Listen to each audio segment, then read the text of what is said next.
বিসমিল্লাহির রহমানির রহিম ইযা জা নাসরুল্লাহি ওয়াল ফাতহ। মুসলিম বিশ্বের সেই মানুষটা যিনি আমেরিকার চোখে চোখ রেখে কথা বলতেন, যিনি ৩৫ বছর ধরে ইরানকে এক করে রেখেছেন, যুদ্ধ, নিষেধাজ্ঞা, অভ্যন্তরীণ বিদ্রোহ সবকিছুর মুখোমুখি দাঁড়িয়ে যিনি কখনো মাথা নত করেননি, কখনো পশ্চিমার সামনে হাঁটু গেড়ে বসেননি, তিনি হলেন আয়াতুল্লাহ আলী খামেনি। ৮৬ বছরের সেই বৃদ্ধ নেতা, যার গলায় কখনো ভয়ের সুর ছিল না, সেই মানুষটাকে আজ শহীদ করা হয়েছে। ইরানের রাষ্ট্রীয় সংবাদ মাধ্যম তাসনিম ও ফার্স নিউজ এজেন্সি জানিয়েছে, শনিবার সকালে ইসরায়েল যুক্তরাষ্ট্রের যৌথ হামলায় তিনি শহীদ হয়েছেন। তার সঙ্গে নিহত হয়েছেন তার মেয়ে, জামাই এবং তার নাতি। একটা পরিবার শেষ হয়ে গেছে, একটা যুগের অবসান। বিশ্বাসই হচ্ছে না, কারণ এই মানুষটা ছিলেন সাহসের প্রতীক। যখন পুরো মুসলিম বিশ্ব চুপ থাকত, তখন তিনি একা দাঁড়িয়ে বলতেন, আমেরিকা মহান নয়, ইসরায়েল দখলদার। ফিলিস্তিনের রক্তের দাম আমরা কখনো ভুলব না। যখন নিষেধাজ্ঞায় ইরানের অর্থনীতি ভেঙে পড়ত, তিনি বলতেন, আমরা মরব কিন্তু মাথা নত করব না। যখন অভ্যন্তরীণ বিদ্রোহ উঠত, তিনি দৃঢ় হাতে ধরে বলতেন, কারণ তার কাছে ইরান ছিল ইসলামী বিপ্লবের শেষ দুর্গ। জানা যায়, শনিবার ভোরে শুরু হয়েছে অপারেশন ইপিকফারি, ইসরায়েল যুক্তরাষ্ট্রের যৌথ অভিযান। প্রথম টার্গেট খামেনির কম্পাউন্ড, মিনিস্ট্রি অফ ইন্টেলিজেন্স, প্রতিরক্ষা মন্ত্রণালয়, অ্যাটমিক এনার্জি অর্গানাইজেশন, সেনা কমপ্লেক্স। স্যাটেলাইটের ছবিতে দেখা গেছে ধ্বংসস্তূপ আর কালো ধোঁয়া। প্রথমে ইরানের পক্ষ থেকে খামেনির মৃত্যুর খবর নাকচ করা হলেও রাতে তাসনিম ও ফার্স নিউজ কনফার্ম করে খামেনি নিহত হয়েছেন।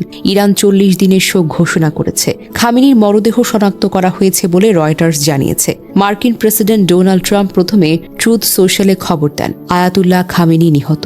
এটা ইরানি জনগণের জন্য স্বাধীনতার সুযোগ, তোমরা তোমাদের সরকার দখল করে নাও। তিনি বলেন, হামলা চলবে সপ্তাহভর, যতক্ষণ না পর্যন্ত আমাদের লক্ষ্য পূরণ হয়। ইরানের পররাষ্ট্রমন্ত্রী আব্বাস আরাকচি সৌদি, ইউএই, কাতার, কুয়েত, বাহরাইন সতর্ক করে বলেন, যদি তোমরা আমেরিকা ইসরায়েলকে তোমাদের ভূমি ব্যবহার করতে দাও, তাহলে তোমরা লক্ষ্য হয়ে যাবে। এই মৃত্যু শুধু ইরানের নয়, এই মৃত্যু পুরো মুসলিম বিশ্বের একটা লোক মারা গেল। তার মতো সাহসী নেতা যারা আমেরিকা ইসরায়েলের সামনে দাঁড়িয়ে প্রতিরোধ করতেন, তার চলে যাওয়া একটা শূন্যতা তৈরি করেছে। ইরানে এখন সাকসেশন প্রক্রিয়া চলছে, অ্যাসেম্বলি অফ এক্সপার্টস মিটিং করছে, IRGC সর্বোচ্চ শক্তি দিয়ে প্রতিরোধের প্রতিজ্ঞা করছে। কিন্তু এই রক্তপাত কোথায় গিয়ে থামবে? তার সাহসের প্রশংসা করতেই হয়, কারণ তিনি দেখিয়েছেন একজন মানুষও দাঁড়িয়ে থাকতে পারে, আমেরিকা ইসরায়েলের সামনে মাথা উঁচু করে বলতে পারেন না। তিনি ভয় পাননি, ক্ষমতার কাছে মাথা নত করেননি।